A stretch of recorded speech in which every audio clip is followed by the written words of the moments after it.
STILL.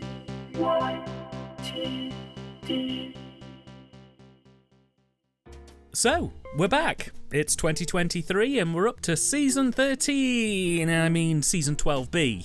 I'm not cursing this thing before it even gets out of the gate. And what better way to kick things off than by taking a look at a rather special movie on a rather special anniversary. But first, some context.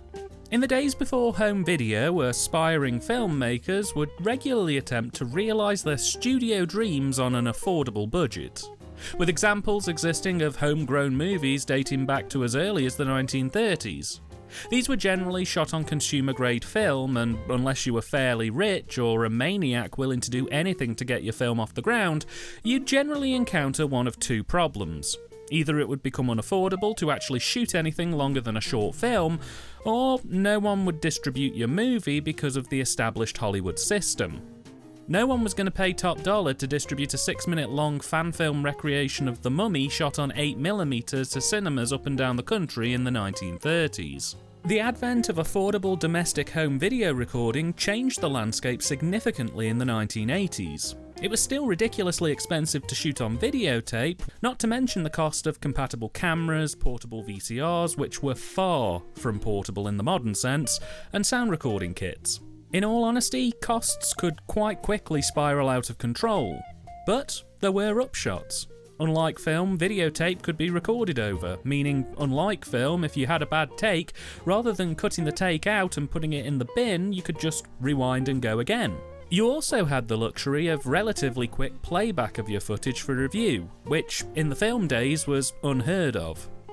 You could record a ton more footage on a VHS tape than you could a standard 8 or 16mm reel, and given that at the time HD scanning was merely a glint in the eye of archivists, videotape offered a stable, if not lower, resolution to boot.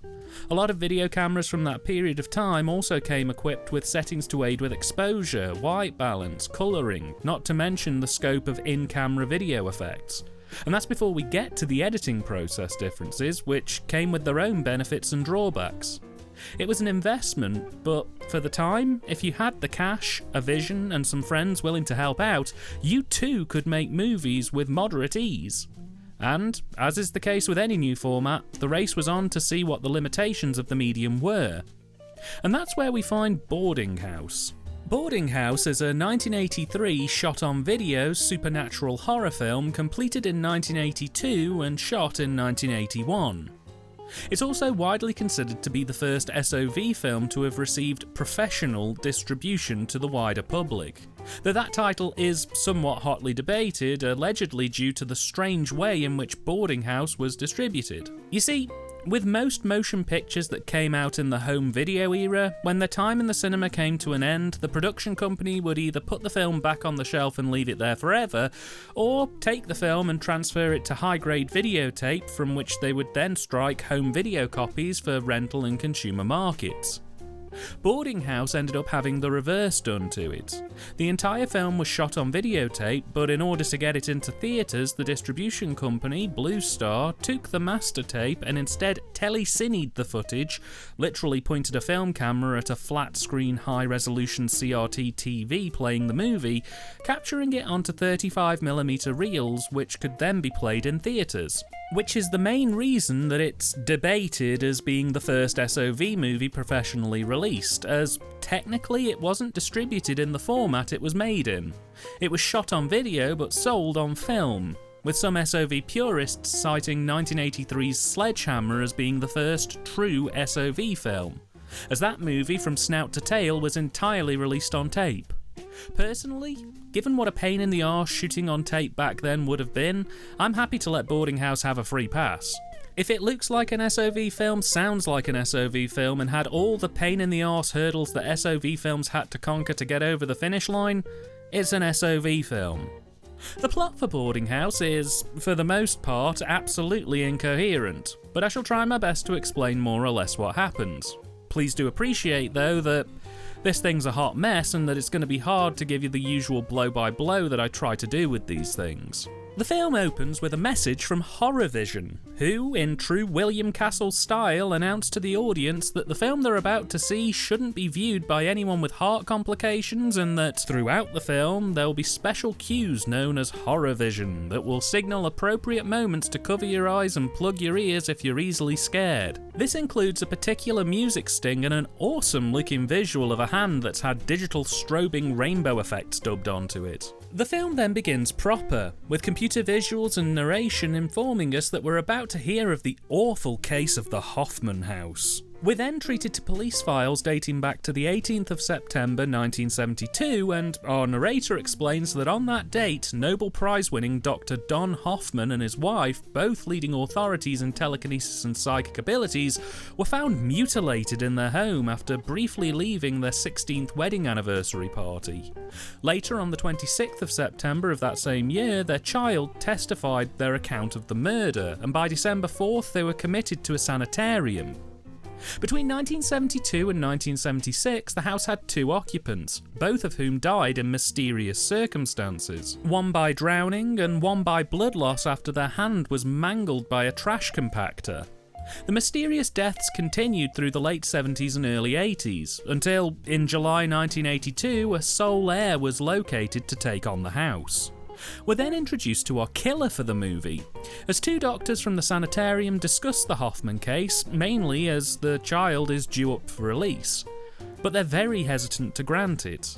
They head over to begin the evaluation, but before that can begin, a mysterious begloved figure draws one of the doctors into a storeroom, and using telekinetic and hypnotic abilities, manages to get the doctor to strip naked and hang herself. Another doctor rushes in to see what's going on, and the mystery murderer uses their telekinesis to literally make the doctor's guts explode out of his body, killing him brutally. Our murderer then escapes. It's at this point that we're finally introduced to James, sometimes known as Jim, I'm gonna guess 40-something man, who's staked a claim to the Hoffman House with the sole mission of setting it up as his version of the Playboy Mansion. You see, the house has 10 bedrooms, a communal living space, cooking and dining spaces, alongside an outdoor pool with garden. It's a palace, essentially, and James intends to fill that palace with 20-something girls and nothing else.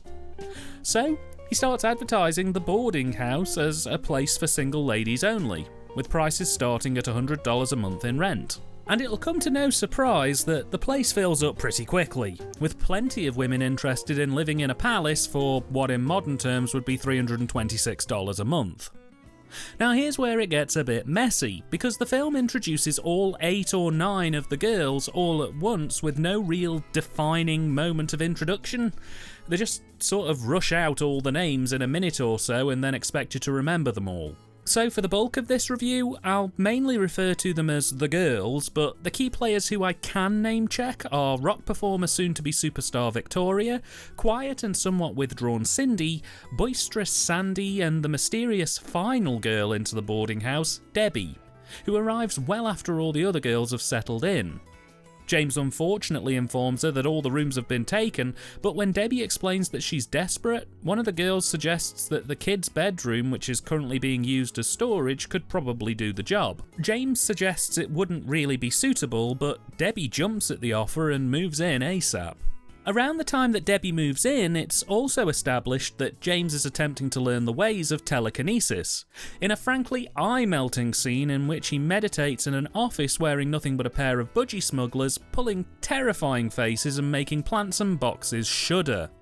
Much like myself. It's here that the film enters its main drive, as our killer from the sanitarium somehow makes it back to the Hoffman House and begins manipulating things to cause harm.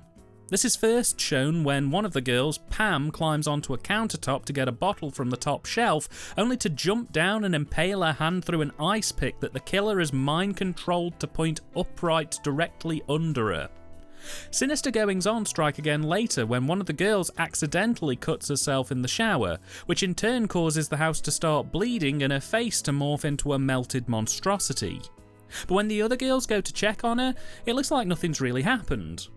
We're also introduced around this time to a very strange-looking gardener for the house who's friends with James, who creeps all of the other girls out. Anyway, rather quickly we're introduced to Cindy, one of the girls who's recently run away from an abusive relationship. Her partner's not only an arsehole, but a stalker too, who hires a private detective to try and track her down. While this is going on, the girls and James decide the best thing to do is throw a crazy house party to celebrate everyone moving in. We're then more properly introduced to Victoria, who heads out to the airport to meet one of the co-founders of her band in order to discuss them playing at the house party. And while that's going on, a mystery man called Harris arrives at the house to chill by the pool. After some grilling by the girls, he quickly pops inside to make a phone call, where it's revealed he's the detective that Cindy's ex-partner has hired to check on her.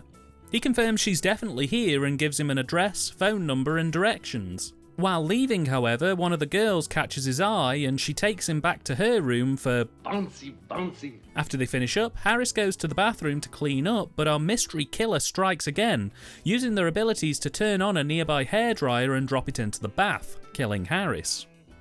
Some time passes again and a B-plot forms where the girls overhear James listening to some freaky mind control tapes. They get curious, so they hatch a plan to send Victoria in to basically try and distract him, and while distracted, to try and swipe the tapes so that they can get a better idea of what he's been listening to. While doing her thing, James introduces Victoria to the world of telepathy by moving a bar of soap around the bath using only his mind. She's impressed, and after taking the tape back to the girls, she decides to look into things herself. What else happens? Well, there is a super spooky dream sequence that's quite well handled. Cindy's abusive ex-partner turns up to take her away from the house, and we also learn that he sexually assaulted her. Victoria goes to the library and takes out a load of books on telepathy and begins experimenting with mixed results, and while taking a nap, Cindy nearly gets shot in the head by our killer.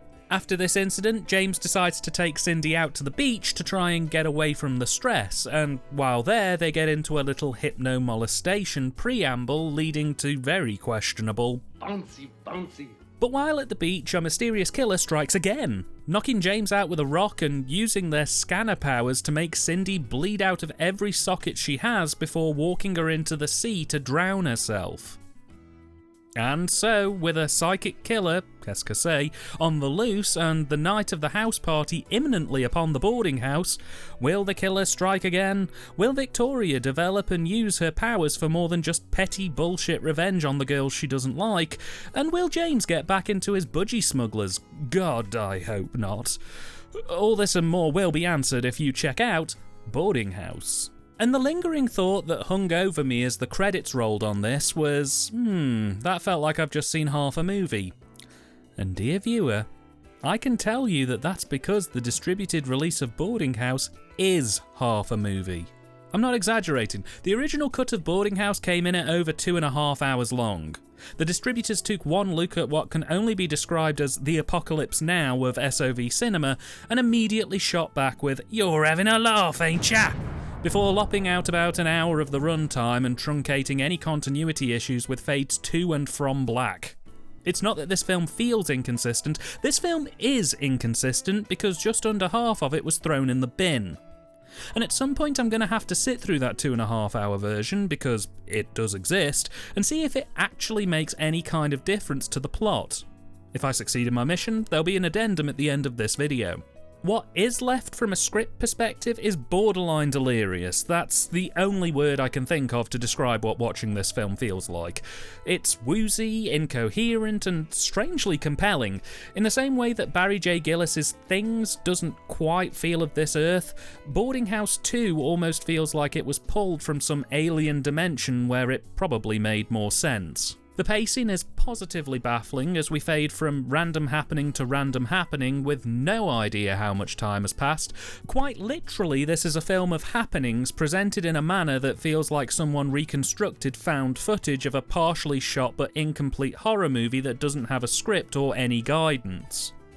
As such, the act structure's absolutely shot. We get about 10 minutes of introducing our characters and the scenario, an hour and 10 minutes of titting about intercut with nudity, simulated sex, and a 40-year-old man wandering around in budgie smugglers, and then 18 minutes of wrap-up where they have to hold a house party, have a telekinetic killer wreck up the place a bit, reveal who the telekinetic killer is, and deal with them, while making sure the band they're trying to secretly promo throughout the film get enough screen time. And that hour and 10 of titting about I referenced? Total filler.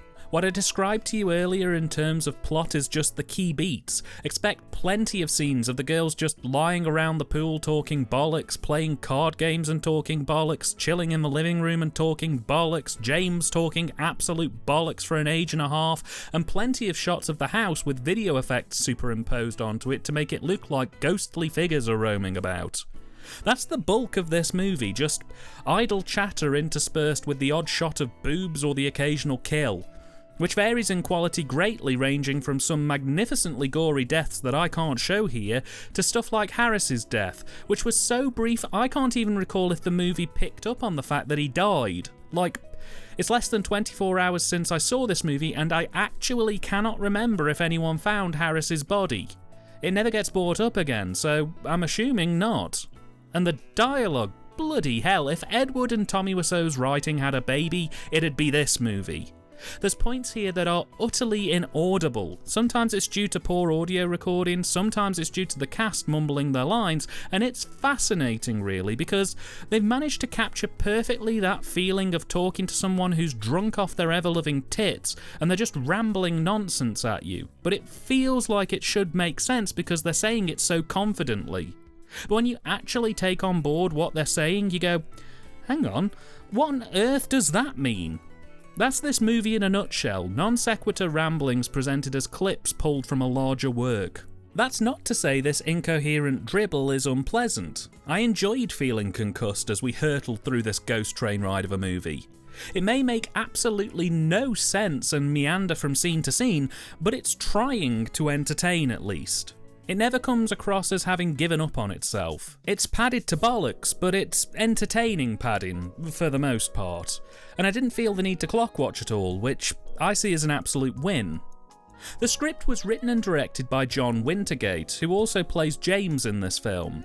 He has 2 writing and directing credits, one for this film and one for a movie made in 1989 called Sally and Jess, which very kindly was also included on the Boardinghouse Blu-ray release I own from Agfa and Bleeding Skull, which I'm frankly delighted about, as it means I get to cover another John Wintergate movie in future. Other than that, he hasn't done much else, which is a bit of a shame, as I'd love to have seen him have another crack at filmmaking. On the direction front, I'm actually kind of impressed. Given that this was one of the first attempts at shooting a feature film on domestic tape, and given that this was one of the director's first attempts at making any kind of feature film with only shorts and a few professional gigs under his belt beforehand, this is a surprisingly competent production. It's not perfect by any sense, but I've seen studio productions that are less competent than this thing looks and feels. Scenes are managed and structured quite solidly, all with clear levels of distinction. There's no mistake in this film having come from John Wintergate, that's for sure. Again, that's not to say it's perfect. Some scenes feel very improvised, almost as if at some point they just went, hey, we have 20 minutes free, I've just had an idea. Given the portability of video cameras from that time, when compared to bulkier film ones, and given that they could shoot and reshoot at will, I could absolutely believe that they shot some stuff on the fly. While they were generally clearly following the conventional rules of filmmaking, it also has to be acknowledged that this was a new frontier, and sometimes they really tried to capitalise on that freedom within the newfound medium. I also have to say that direction of the cast is a bit of a mixed bag too. Some of it's wonderfully crafted for someone with almost no experience in the field, with clear thought put into what shot types would work best in a given scenario and where the cast should be placed within a scene and what their movements should be in order to get the best results. But then, in the same breath, we'll get some absolute dross, scenes where the cast placement is literally just them all standing in a line talking in a way that feels largely improvised. The pie fight scene was a good example of that, as are the pool scenes. It's almost like the director just said, right, so you're having a good time at the pool, go. Which does kind of diminish things a bit. On the Cine front, it's decent, like caught me off guard level decent. Yes, some of the computer effects are a bit dated by this point, and there are some clear signs that the director was new to the field, but for the most part, the compositions are all pretty solid. There's a ton of experimentation due to how mobile the rig is. Sequences are mostly constructed using a decent variety of shots, and only rarely do we find scenes made up of 2 to 3 cuts with little else to show for it. There's a professional veneer to this thing, and despite the handful of sequences which do let the Cine down, where it performs well, it surpassed my expectations, and really is one of the better examples of SOV filmmaking that I've seen. Which is astounding when I reiterate that this was one of the first feature SOV movies to ever be made. This would be like Van Gogh turning out Starry Night on his first go, and in that sense, it's beyond impressive, honestly. Performance-wise, broadly speaking, it's bad, but for 80s horror, it's passable. I can't sugarcoat it, John playing James and Kalasu playing Victoria are the best performers in this thing. I wouldn't go as far as to say they're naturalistic, but they do a somewhat amicable job for most of the film's runtime, and kept me both entertained and engaged throughout. John does struggle to do concerned or frightened acting well, in my opinion, but both stand as just about passable. The rest of the cast, though, are some of the stiffest, poorly delivered, awkward and unintentionally hilarious performances you'll see put to tape.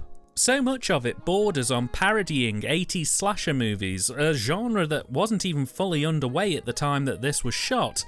It's dry, lifeless, sometimes you can even see notes the cast have written so they don't forget their lines.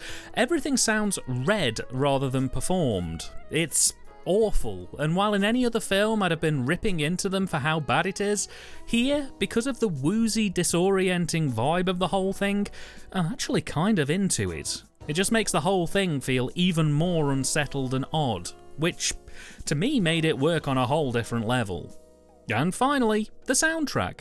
It's not too bad. Part of it is rocky poppy style music produced by John and Kalasu's band of the time, which I think works rather well against the young girls hop around a palace for 90 minutes goofing around by the pool in skimpy costumes vibe, without it ending up too stocky or generic. It just about strikes the balance right. The other side to the soundtrack, however, is experimental early synthesized cacophonies that range from powerful and fitting to totally unlistenable. It's such a spectrum that I'm utterly lost for comment on it, because when the contrast ranges from impressive to why are my eyes uncontrollably bleeding, it's kind of hard to deliver a constructive line of feedback.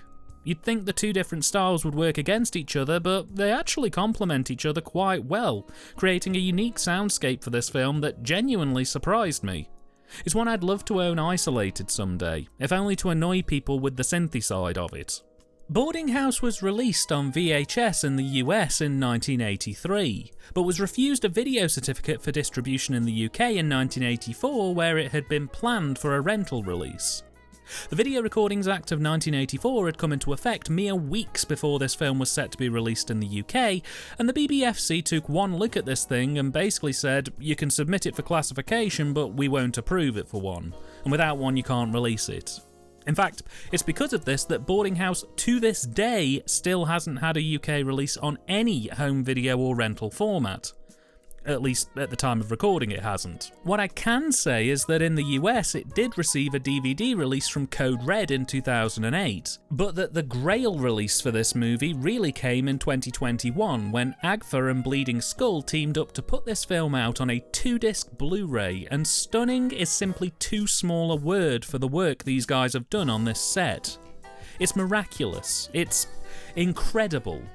What we have here is a 2-disc set where, on the first disc, you get the choice to watch the film either as it was shown in theatres, scanned from an original 35mm print at 2K, or you can watch the original home video release in all its fuzzy, warm glory captured from the original master dubbing tape. There are 2 commentaries for the film alongside theatrical trailers, home video trailers, and TV spots. And that's just on disc 1. Disc 2 includes Psycho Killer, a previously unreleased alternate cut of Boardinghouse transferred from the original 1-inch master tape. Also included is John's other feature, 1989's Sally and Jess, scanned in at 2K alongside an audio commentary and historic behind-the-scenes footage, alongside a plethora of music videos shot by John and Calasu. All wrapped up in a lovingly crafted slipcase that's just to die for. Honestly, this whole thing is gorgeous. It really is a damn fine package and one of my all-time favourite releases that AGFA have done to date. Serious kudos to them, and I sincerely hope that 101 Films manage to carry this release over to their other current AGFA lineups in the UK.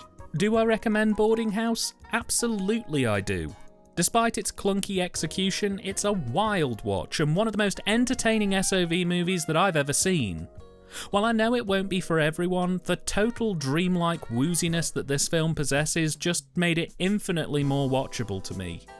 It would have been easy on a surface level to take one look at this thing and just write it off as schlocky nonsense. But bubbling just below the surface is an actually rather technically proficient film for its budget.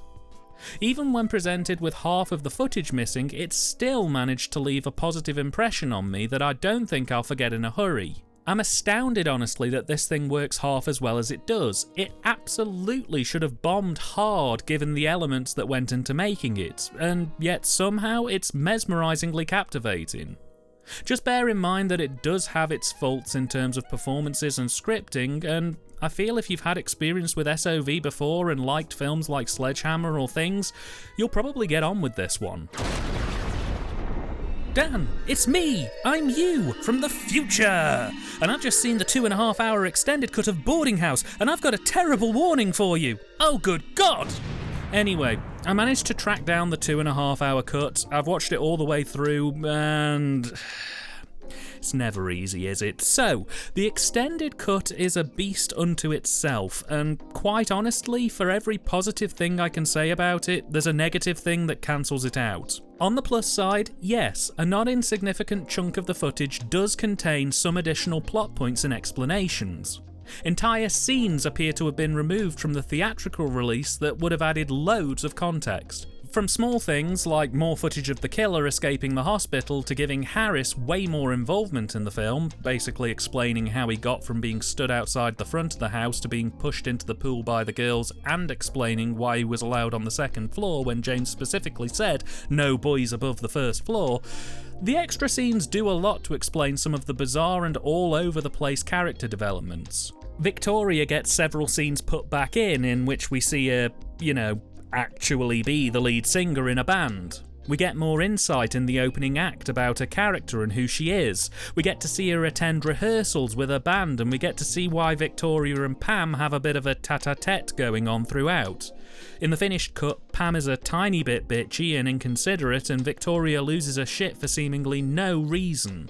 Whereas the extended cut shows that Pam is way worse to Victoria, which, when reinserted, gives Victoria's sudden meltdown in the second act much better pacing and kinda makes it make more sense.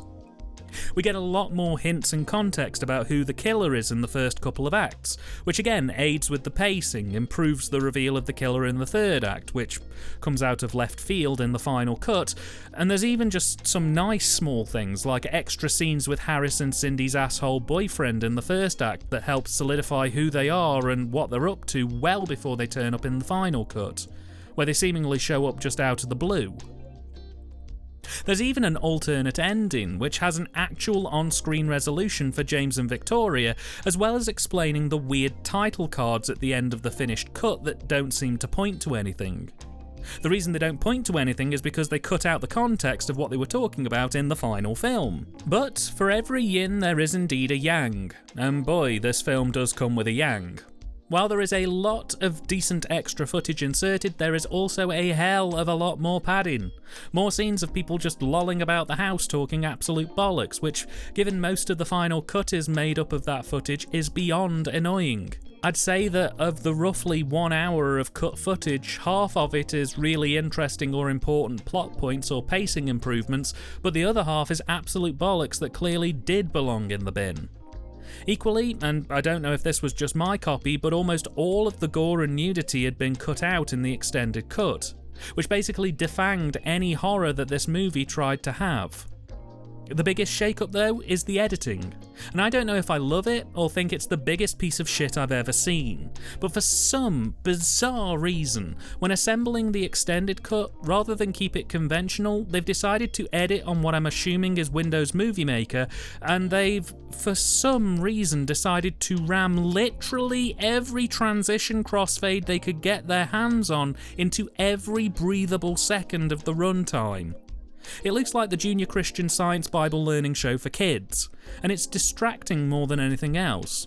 Sometimes they use them to rerun clips from the movie completely at random and out of order, sometimes they use them to show the same clip over and over and over again for no reason, and they've made the weird choice of just randomly inserting stills and clips from other parts of the film at random throughout the new cut. It's distracting, awkward, clearly done over the top of an analog-driven edit which clashes with the analog effects.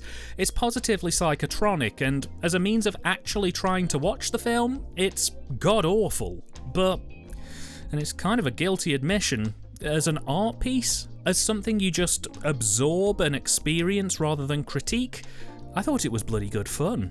It's something texturally different to the theatrical cut. It is jam to the theatrical cut's jam, and I kinda dug it for that. In an ideal world, someone would do to this film what they did to The Wicker Man and make a final cut of the film, reinserting the important missing scenes from the extended cut back into the theatrical cut and then trimming down some of the fat from the theatrical. I reckon you'd have a decent 1 hour 35 to 1 hour 55 with that brief and a decent editor at the helm. Maybe I've just found a summer project. Who knows? All I know is if you do choose to check this movie out, go for the original home video presentation first. It's the version that looks the best in my opinion. If you're hungry for more when you're done with that, then maybe check out the extended cut for a mind-blowing reimagining of total concussion cinema.